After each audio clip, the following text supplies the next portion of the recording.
तो मैं सभी से निवेदन करता हूँ कि इनकी आत्मिक शांति हेतु आप सभी अपने स्थान पर खड़े होकर के 2 मिनट जो है हम मौन रखेंगे।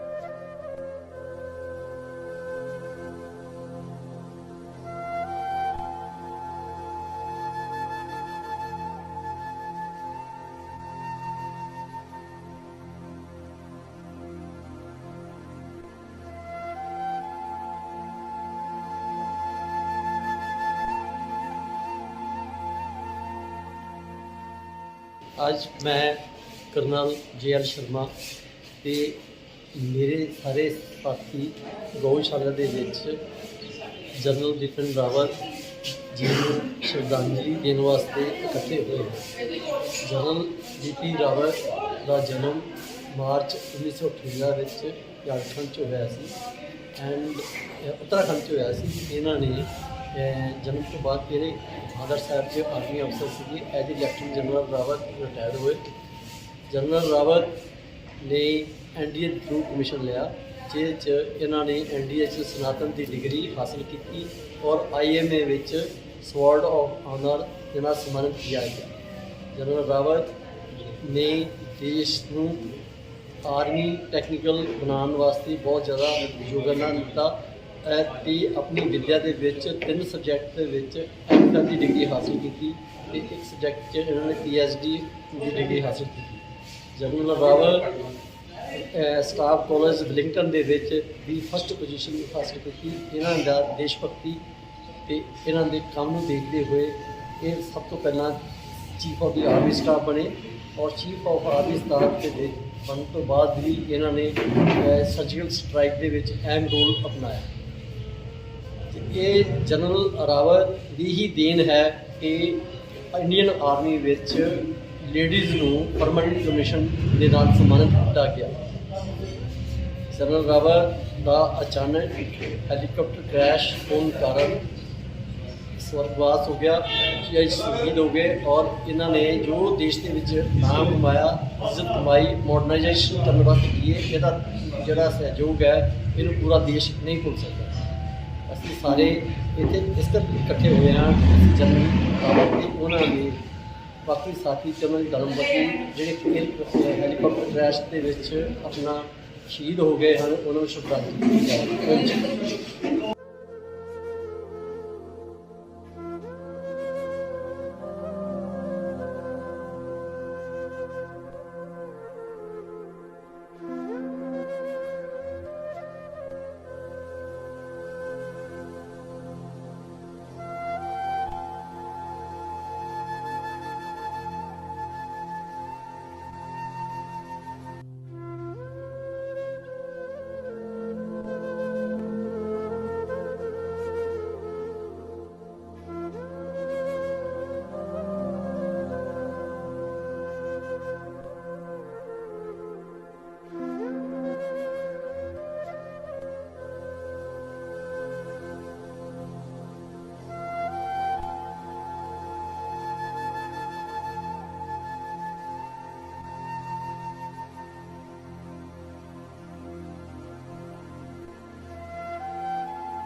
आज हम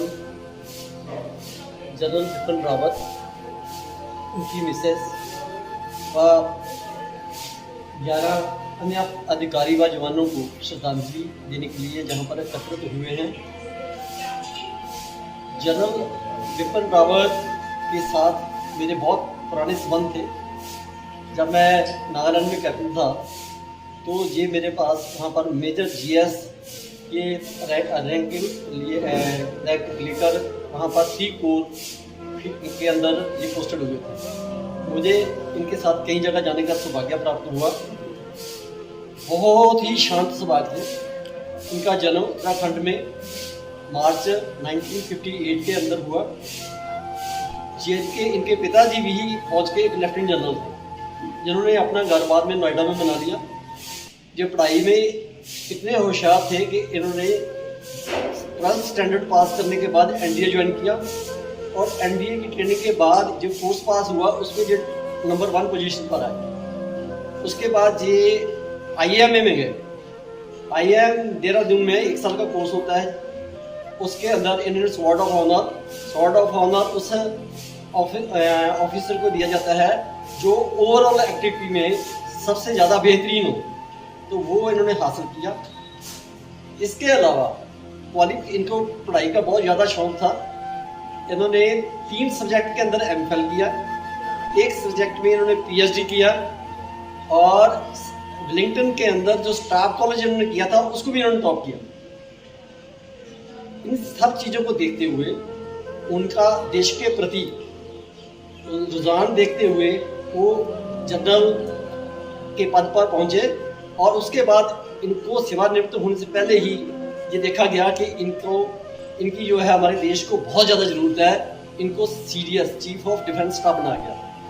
चीफ ऑफ डिफेंस स्टाफ की ड्यूटी होती है इसके अंडर तीनों जो जनरल होते हैं, आर्मी, एयरफोर्स एंड नेवी के होते हैं। और जो भी इसको बनाने का मेन मकसद ये था कि कल को अगर अटैक होता है तो ये सब जॉइंटली जो है अटैक करें ताकि सफलता प्राप्त कर सकें। इनका झुकाव देश के प्रति इतना ज़्यादा था कि ये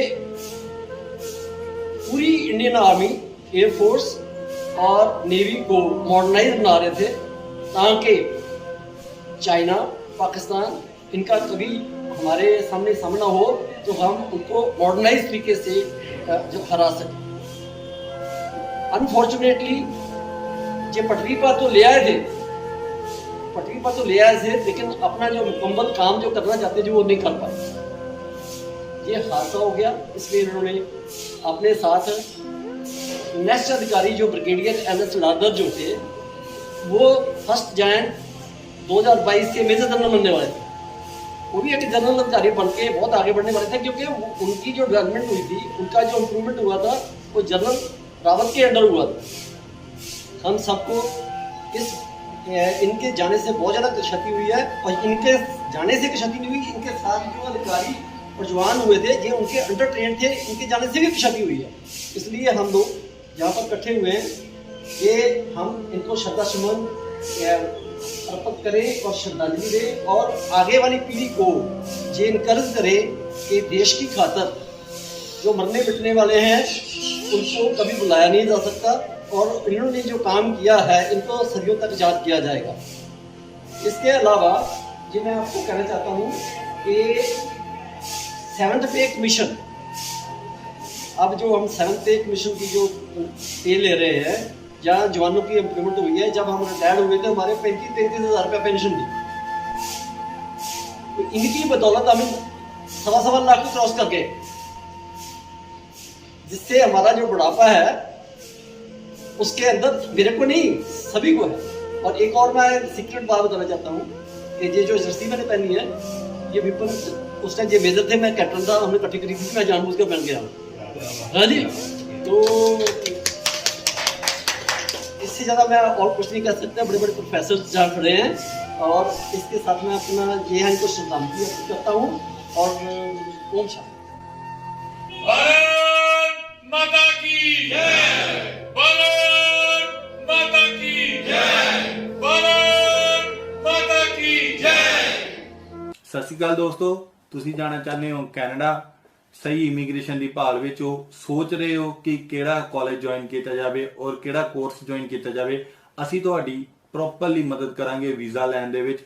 ਸੋ ਅੱਜ ਹੀ ਸਾਡੀ ਐਕਸਪਰਟ ਟੀਮ ਦੇ ਨਾਲ ਸੰਪਰਕ ਕਰੋ। ਸਕਰੀਨ ਤੇ ਦਿੱਤੇ ਹੋਏ ਨੰਬਰਾਂ ਤੇ ਤੁਸੀਂ ਸਾਨੂੰ ਕਾਲ ਕਰ ਸਕਦੇ ਹੋ। E planet IELTS and immigration Dasuya ਦੇ ਵਿੱਚ ਵਿਜ਼ਿਟ ਕਰ ਸਕਦੇ ਹੋ।